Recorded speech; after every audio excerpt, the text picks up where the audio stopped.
everybody. Ron Wildman in here for former Macon Mayor C. Jack Ellis on our Middle Georgia Spotlight. And it shines on this program on Mr. Al Tillman, District 9 Commissioner here in Macon and Bibb County. Yes, sir. How you doing? Well, I'm doing fine. How Listen, are you? it's a pleasure to be here. Sorry I was running a little bit late, but I'm here. I'm here. And it's always a pleasure to be in your presence, Ron. You've been around a long time, and we just appreciate you and all you bring to this community as well. I appreciate the way that I'll try to ease the questions a little bit. No, bring it to me, man. I mean, we've been around long enough. We ought to be able to handle any questions you throw First at us. I wanted to say I would have introduced you as Big Al Tillman, but you're not so big anymore. Well, listen, with COVID-19, sitting on the couch as opposed to watching a lot of movies, I got into what I call YouTube and learning how to do some stuff right, eat right. And so that's what it was about, man. First thing is getting off the sodas. And I never in my life thought that I would put down a cherry Coke or a Mountain Dew, and it just doesn't taste the same. And so 15 pounds went fast that way. And then started just seeing a nutritionist and a dietitian and just trying to do some stuff right and to feel right, man. And so COVID kind of helped that, where I know it did the opposite for a lot of other folks. COVID, the debacle of COVID during that 1 year period, did a lot to help me out and to get myself together. So now I call it YouTube University because everything's on YouTube, man. I'm sure people want to know, what's the main thing you do? You cut out the sodas, but what else? Yeah, I mean, a lot of the starch foods and just primarily, I think you can still eat what you want. It's more high protein foods, but you can eat what you want. For instance, I go to the store and get 10-piece hot wings or 15-piece hot wings. Of course, I share it. So now it's about just getting 5 hot wings as opposed to getting a 3-piece meal or cooking 3 and eating 4 pieces of chicken.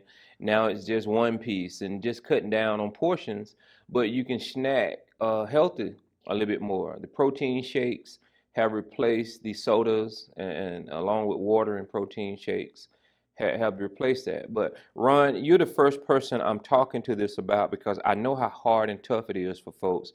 I don't talk about it. I don't post it on social media. People will ask me and say, hey, you look good, and they say things, and I just, sometimes I don't even say thank you because it's so hard and tough for folks, man, to get healthy and to get right. And so I'm still a work in progress. So I just appreciate what you notice. Have you found as you go down in pounds, it gets expensive too, doesn't it? It does, and it just doesn't make sense sometimes that trying to eat right has become so expensive. What I've learned how to do is when I go to the grocery store is take my time to shop. But they have just as many good foods with no sugar. I used to think no sugar meant terrible food because I didn't like a Diet Coke. Well, there's no sugar ice cream and all these things, 50-50 orange juice, and there are 0 flavored drinks and all of that you can replace that stuff with, and the foods, and you have some natural, healthier food items that is more expensive, but if you try them, it'll work out for you, and it seems to be working out. Still working on some body fat, got to walk more, working out with my daughter and son, so I think I'm on track to continue this process. You feel good about it? I feel real good about it, man. I really do. I can take a shower and reach down and wash my feet, and I can walk up the stairs without getting so tired. So, man, I've just come a long way with it, and it's been sad for COVID because we lost so many good folks, and losing my mom, losing my aunt, losing my best friend, Big George from the radio. Yes. And so it's been a terrible experience. Yeah. Another expense, clothing. Oh man, yeah. You look like you're about ready to get out of that sport coat. You think I could have it? Hey, you are welcome to it. You're absolutely welcome to it.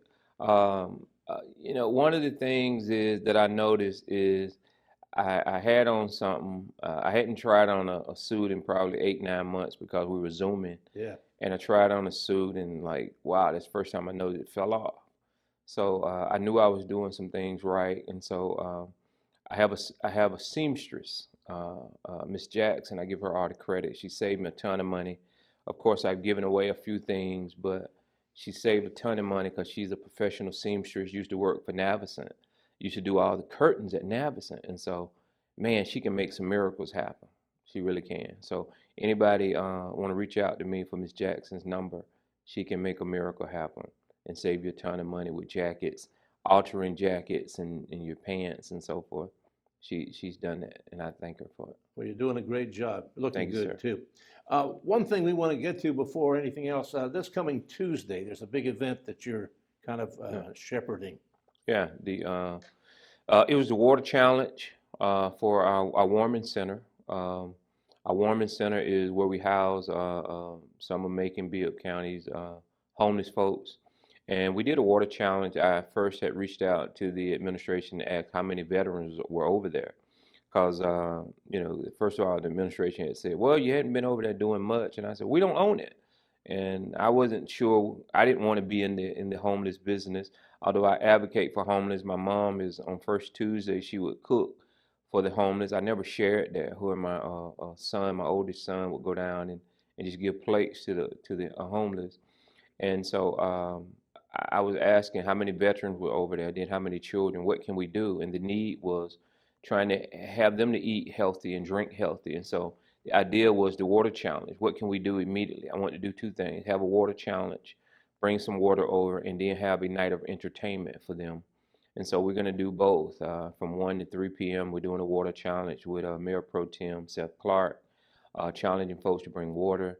And then that evening at 6:30 across the street at Glorious Hope Baptist Church, we're going to be putting on a night of entertainment, music, dance, comedians, a dog show, and all of that for those folks over at our warming center, because they too need to experience everyday life and fun and entertainment as well. That's Tuesday the 13th. Yeah, Tuesday, July 13th. The water challenge is that day from 1 to 3.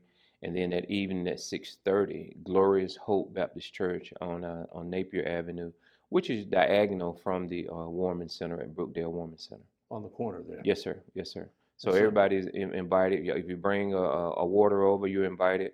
Or we have tickets. All commissioners, the mayor's office has tickets, and so we want it to be a ticketed event. It's a private event because we just didn't open it up to the public because we wanted it to be more for those residents. But of course, we'll have some folks that are welcome to come, and you're welcome to come.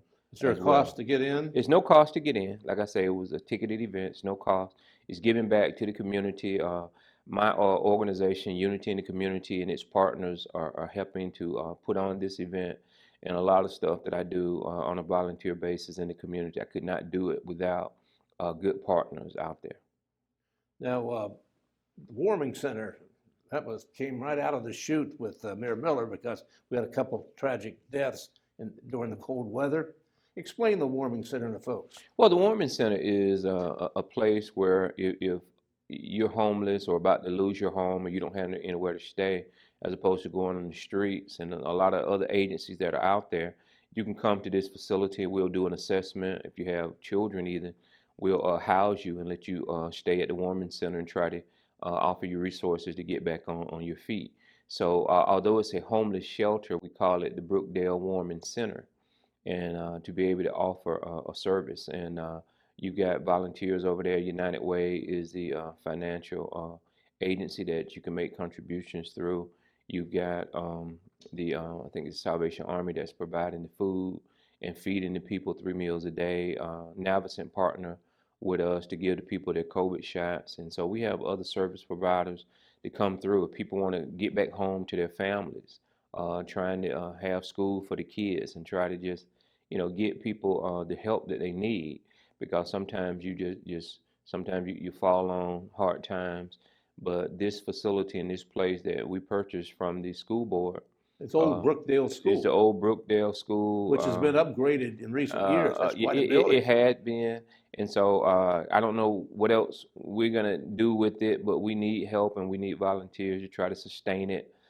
Because volunteers, when something first happened, it's all new and fresh. People are excited, but then it kind of dwindles down. So So you need those partners and those folks. And this administration has really taken on that need and trying to keep it afloat and want to offer that service to those folks in need. You feel good about it? I think I do. My whole idea was just to, like I say, offer service to them and see what we can do because we own it. I mean, anything that we own, regardless if you support it or not, if it passes through this commission and it's a commission effort, I think it's incumbent on all of us to just try to be supportive and get on board, even if we don't wholeheartedly support something. And that's one of the initiatives that I've worked on, homeless, blight, crime, that I support. And so those are things that we've continued to do, even with a new administration that's excited and they're energetic, this new commission. And so we just have to stay vigilant and upbeat as well, because comes a new administration, new commissioners, sometimes they look at you as, you run out of ideas and so forth. And man, I don't have a clique of folks that I'm around. So my ideas are always upbeat, new and fresh, and I try to stay relevant and keep my ear to the ground as far as what people need and what they want for their own community. I'm part of the community as well, although I'm a commissioner. I'm a part of the community. Unionville, born, bred, and raised, baby.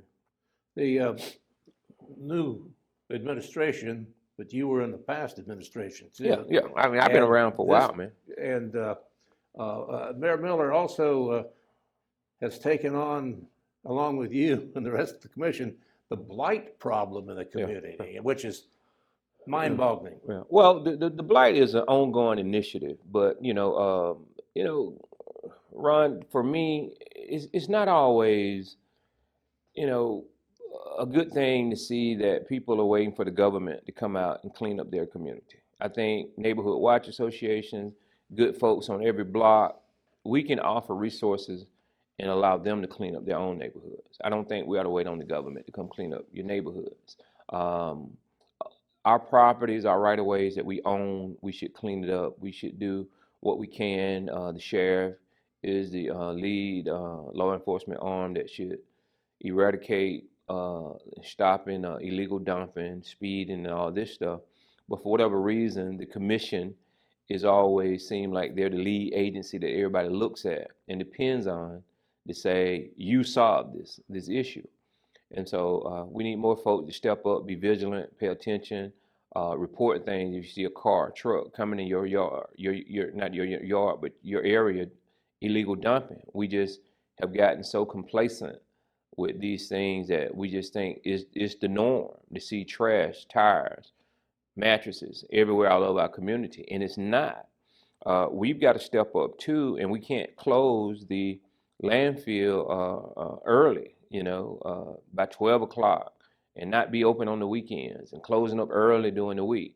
We've got to stagnate some of these things to be able to move with when people are ready. If a person's doing house cleaning or rebuilding, folks want to come the next morning and dump the stuff out, and it's just better to open it up and just work with folks as opposed to just seeing so much illegal dumping throughout the community. Well, I've been seeing some of these news conferences the mayor is holding, and you're back in behind him there. First of all, he's not shy about holding the press conference. I can tell you that now. The illegal dumping, working on those, but then you got all these buildings that Absolutely. are substandard. What are we doing about those? Well, I think at some point, businesses, you need to probably begin to hold those folks accountable. That if a building, I think, is sitting a year or two, that we've got to start charging these folks a fee to do something and make it look more feasible in our community. These homes and housing, we can and we will put a lien on properties where we go and straighten up the yards and so forth when residents call, because you got rodents and rats and everything else that's coming to grandmom and auntie's house next door. We have a serious blight issue, and I think we need a true initiative where we get a blight bond fund to put toward housing and to remove these structures. And I think we can do it with a $30 to $50 million blight bond initiative. You've got to put some serious funding behind it. The old administration, their goal was to tear down 100 houses. This mayor has come with full steam. I think what he's doing with press conferences and he's keeping it out there and letting you know and see the concerns that he has and this commission has. But it's still not enough. It's a Band-Aid because it's so many structures run during the housing market. Nobody wants to live in grandmama and granddaddy and auntie's house. They want a new house. But if they realize they can fix it up, pay the taxes, they can still have a brand new house and just modernize it. You look at all those houses in some of these historic districts over there on Ridge and South Bibb and some of these areas that were in historic areas. They just modernized the house, adding siding, adding a few things, and it looks just like a brand new house. But we sometimes in our community and our culture, we came up, we don't want to live in grandmama's house. We don't want to live in granddaddy's house. It's old and outdated, but we don't know that if we make a purchase, an investment, the bank will support us. It's the same initiative as far as building one from the ground up or buying one for $20,000 and putting the value back into it. It works the same. It's going to look the same. And then you have grandmama's house that you came up in that you just added to. And so that's where a lot of this blight comes from. People move out and families just say, well, I don't want it. Well, I don't want it. And so it sits there and nobody pays the taxes on it. And then everybody picks up the phone and calls Al and the government and says, hey, you got to do something about this. And tear it down. And we don't own it. And so we have to go through a court process and all this stuff. And it takes sometimes a year or two. But you are making progress. We are making over 100 houses. I think this administration is making progress, but Ron, when you're talking 3,000-4,000 dilapidated properties, if you can tear down 100 houses a year, that's not much progress. It sounds good, it looks good, and you feel great if it's the house next door to yours. But what about Miss Betsy, Miss Smith, Miss Jones, Miss Jackie? That house is still sitting there. So I think we're doing good and we're on the right path to continue these initiatives. And I appreciate this new administration paying attention because they came in and some of these things that we advocate for in the African American community, such as blight, homelessness, and trash pickup, they picked up on those things. And so we appreciate that. And everybody's just got to have buy-in and input and move this community forward. You see it proceeding smoothly, or are we in for rough times? I think it's proceeding pretty smoothly if everybody just does their job and their part, man. You've got enough folks out there, at least in the old administration, right now because of COVID and some things that's happened with COVID, you're not getting that many folks that's ready to go back to work. I've never in my lifetime seen, except for when Bill Clinton came along, where there were plenty of jobs available if folks wanted to work. During that modern time of technology and the computer age, during the Clinton years, everybody had a job. And I think right now times are even better than that, where if you want a job, people are offering huge bonuses. And I think what we have to do with criminal justice reform is be a little bit more less restrictive. Because if a man has made a mistake, he can't go out and get that job. But he had made a mistake 5, 10, 15 years ago, but he didn't qualify because he made a mistake and something's on his record. Well, we have to begin to help him and her and clean that stuff up through the probation officers and through the government agency has to lead and say, we're going to give this person a second chance.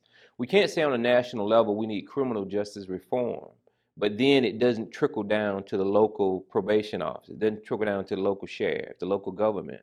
Everybody has to do their part and say, I'm going to give this person a second chance. That was one of the initiatives we did with Ban the Box. Nathan Deal signed off in it. Georgia became the 14th state to ban the box. President Obama, before he left office, had 8 months left. We didn't think it was going to get done. We worked with that. Ashley Detweiler, attorney Ashley Detweiler, Judge Ashley Detweiler spoke on my behalf to the local government Dr. Cujo and I went to Atlanta, met with President Obama's Justice Department, with the local union, and he passed it. And you know, so what that means, Ron, is through the government is if a person has a felony or something bad on their record, the employer just can't disqualify them. That meaning you don't have to have it on your application. Or have you ever been convicted of a felony? We were putting it Have you on the ever? first page of the Right, resume. right. And so you don't have to do that anymore. So at least you get to the table to be able to tell your story.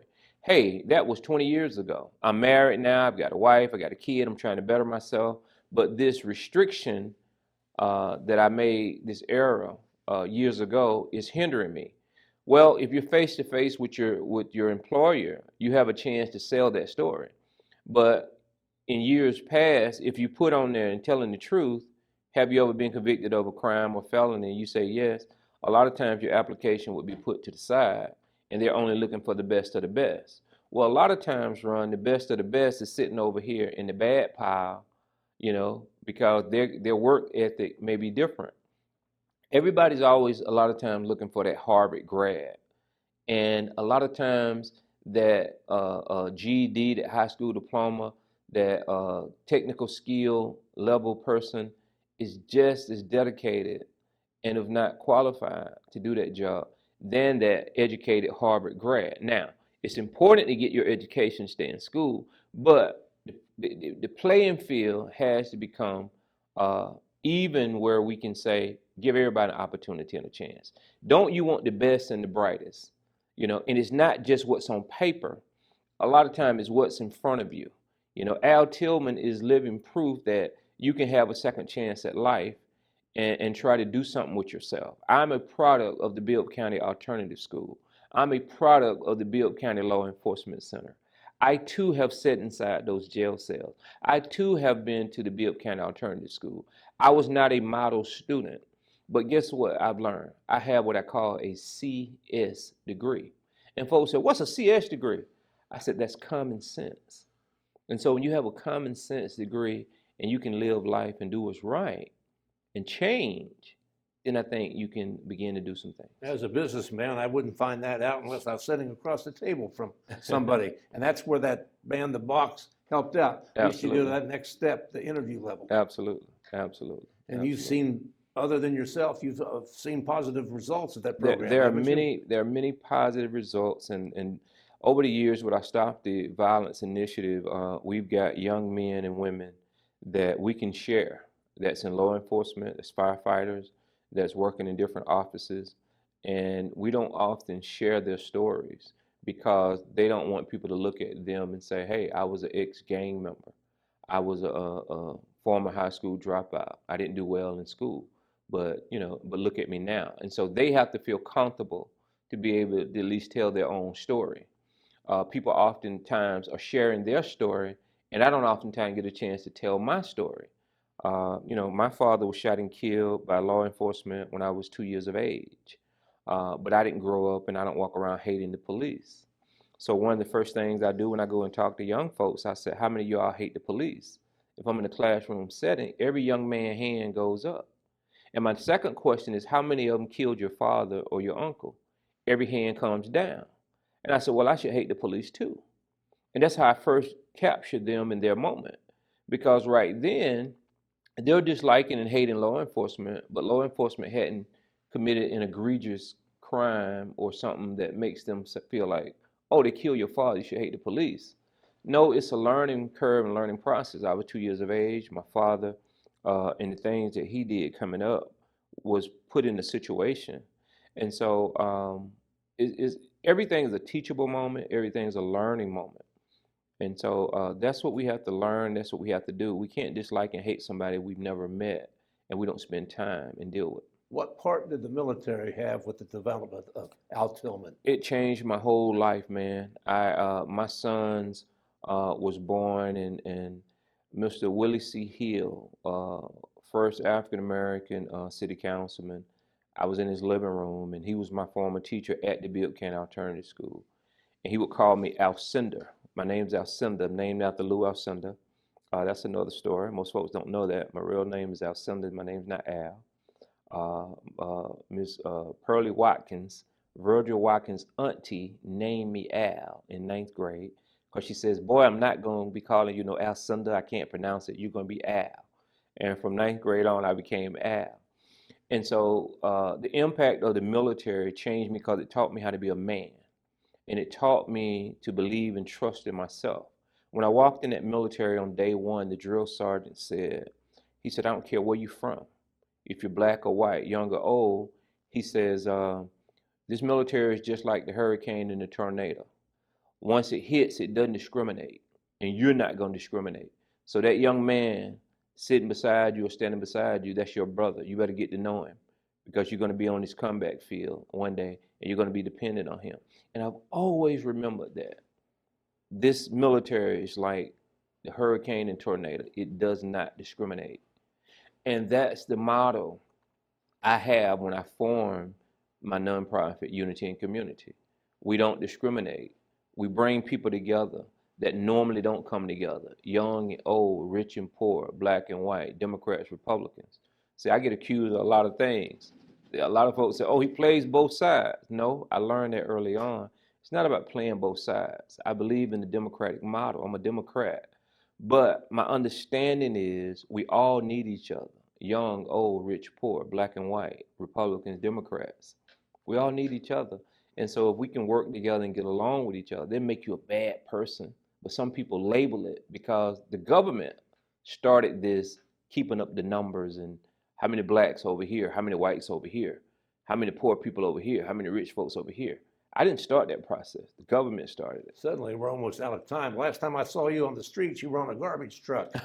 What's going to happen with this household trash thing? I'm hoping that, listen, you know, it's in the mayor's hand. You know, the whole thing is, you know, we got to be able to pick up people's trash, or we're just not a community. We're not a county government.